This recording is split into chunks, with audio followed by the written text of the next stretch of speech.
I think that I worked on River Cross My Heart for about 7 years. I know it's a long time.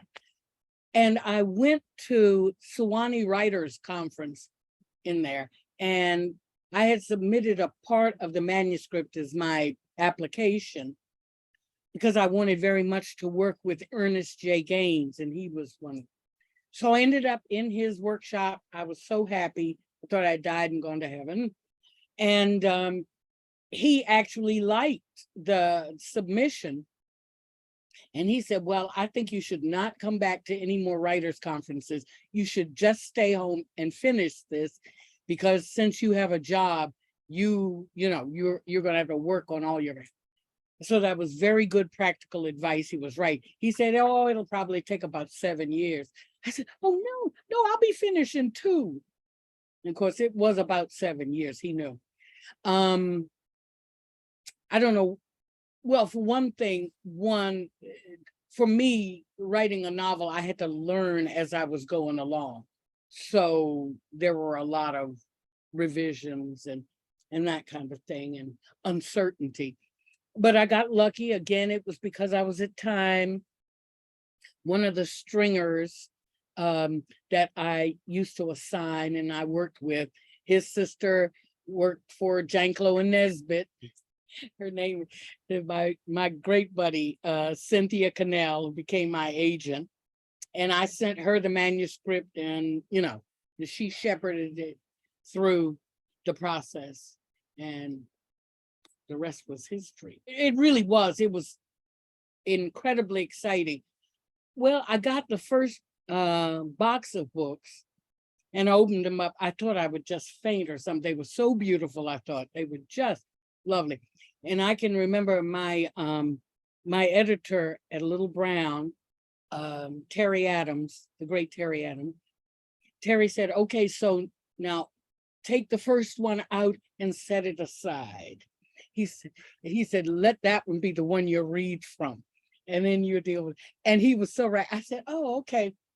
And I kept that. I still have that little copy, and it has a notation of all those early readings, which is nice to look back on. So I've done that with all of the books as they come. I take the first one out and set it aside to be my reader's copy. That's fun.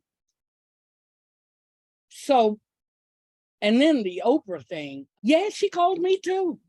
We had sold pretty well. The book had sold pretty well. And Little Brown was discussing whether they were going to reprint that initial print run.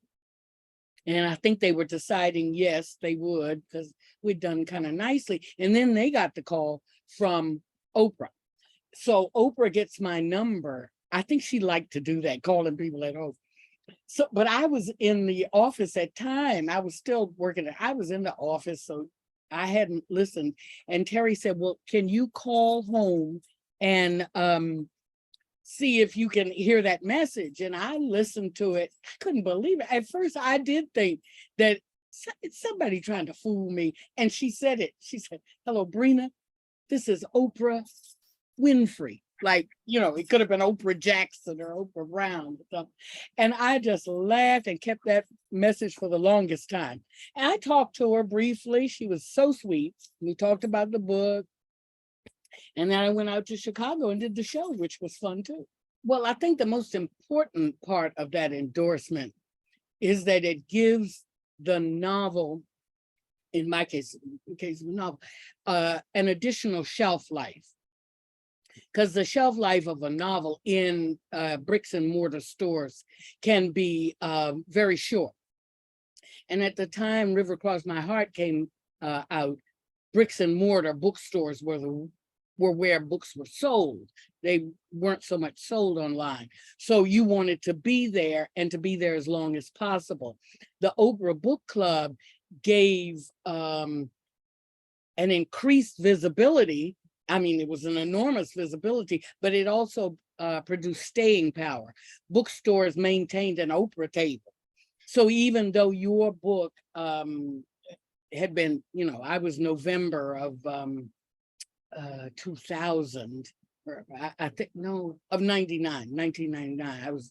But I remained on those tables for years. I mean, there are some bookstores that have an Oprah section.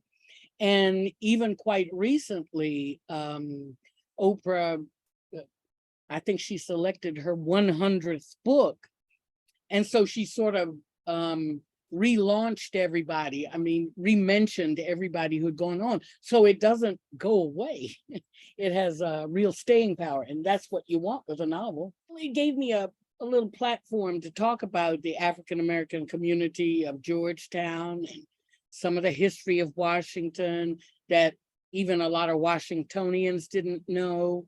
It gave me an opportunity to talk about that in the African-American community. And further, as my work developed, I was talking about the district's unique history in terms of slavery and segregation. I was able to talk about the DC's history. So I've enjoyed the platform. It's been great. And I do think it was easier for me than I know it is for some others who are not as comfortable talking. Me, I could go on for a few hours. Alive Nearby, that's the new novel. It's a first for me because it's a contemporary novel. Even though it's not set yesterday, it's set in 2012. I mean, it ends in 2022, but it takes place in this in the 21st century. And the character, Amaranta Douglas, is a retired administrator and teacher. And she is transitioning the institution, the Williams Murtaugh Institute, into an online university. And she uses the format of letters. So it's an epistolary novel. I'm so happy to be able to say that. I've written an epistolary novel. Okay, it's been fun for me because I was able to use create some of the historical documents and things like that I sort of created in my head to flesh out. As Amaranta Douglas works through her feelings of grief and loss following the death of her son, her young son. So it's a first for me because I'm really getting very close to a personal story, though this is still fiction. She works through her feelings of grief, preserving this history, questioning the value, the importance of doing that period. And I don't want to give it away, but an event happens which changes the course of her life.